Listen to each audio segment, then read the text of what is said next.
Hi, here I am as usual, bringing you the lesson in English as well so we can make sure that you understand what we're talking about here. Let's begin with the sentences in Spanish so we can understand the basic structure of it, and in the future you'll be able to play with them and make this language your own. So to begin, we have the sentence, la oración, and it is subject, verb, object. An example, yo estoy en la sala. Now let's see what is an affirmative sentence o una oración afirmativa. They present a statement or phrasing as true. These sentences are positive. So we have the same structure, subject, verb, object. As example, we have la mesa es marrón. We're making a statement. We're describing something that is true. And now, maybe not so happy, we have the negative sentences or oraciones negativas. They state that something does not exist, is inconceivable, is impossible, or is not true. And these are negative. So we have subject, negation, verb, object.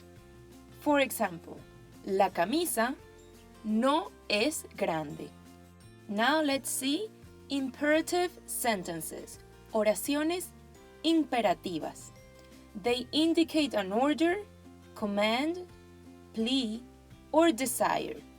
The verb is conjugated in the imperative mood, and we have verb, object.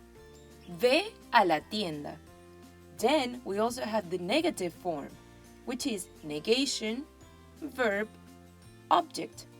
No vayas a la tienda. Now we have oraciones interrogativas, interrogative questions. They are used to ask questions. At this time, I'm bringing the standard way to ask basic question in Spanish. So we are not doing WH questions Spanish version here.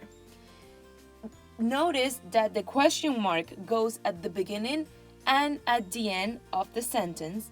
And also, remember we have sujeto tácito in Spanish, which means that we don't necessarily need to mention the subject. So we have subject, verb, object. And I could say, ¿tú eres el hermano de David? As much as I could say, eres el hermano de David, without saying tú.